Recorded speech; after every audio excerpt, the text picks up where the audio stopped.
Louis. We made the trip and we are at the new aquarium. I've been waiting so long for this to open. I know everyone's excited to see inside. We're getting a sneak peek today. It's at Union Station. I'm with my new friend Erin, and she's the Director of Animal Services, Projects and Services. Everything. New title now. Yes.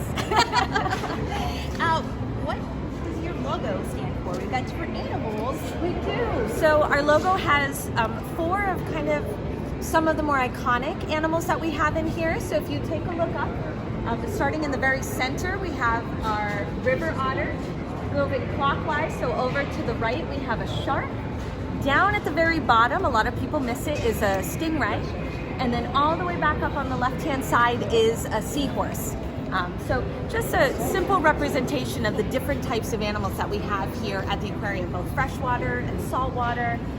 So we have a lot to see here. Funny thing, when you said seahorse, this is how much I know about aquariums and the ocean. I thought, well, those are imaginary, right? Seahorses, those are real. They They're look unicorns. like magic, but they are real. And we are going to also have sea dragons, which are like seahorses, but with extra flair to them. So they look like extra fire. extra, yeah, just extra appendages. They look like algae floating, seaweed floating in the water. They're beautiful. So we're really Awesome. excited to tell that story. Well, obviously, I'm going to learn a lot today, and so are you. We're going to take a tour now of the aquarium. Let's go.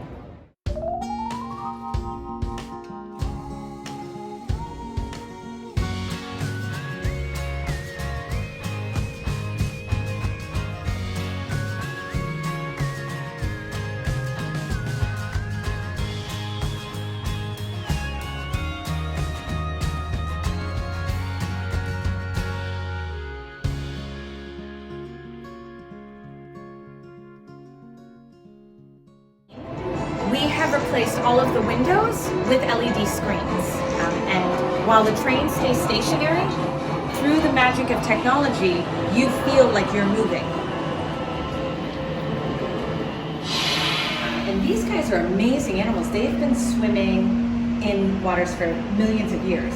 They're prehistoric animals. Watch him really closely. He'll open his mouth a little bit, bring in some water. It allows them to kind of get their needles into spaces and pull out some small food. So just as the Mississippi and Missouri rivers were important to St. Louis and the development of that city, that occurs in river communities all across the world. So highlighting some of the amazing animals that live in rivers in South America, Southeast Asia, and Africa. That's a map of the entire aquarium. The kind of first story that earned Piranha its reputation came back from a visit that Teddy Roosevelt made to South America. When he was coming, locals collected a bunch of piranha and kept them in a netted off area and didn't feed them for a couple of weeks. So that when he arrived, they threw a cow in, and of course they were really hungry and they went crazy and cleaned the cow very quickly. But if you're anything like me and you're 30 minutes late for lunch, you get hangry. Can you imagine not doing that for 3 weeks? So our piranha can swim with other fish. Our biologist team will get in here.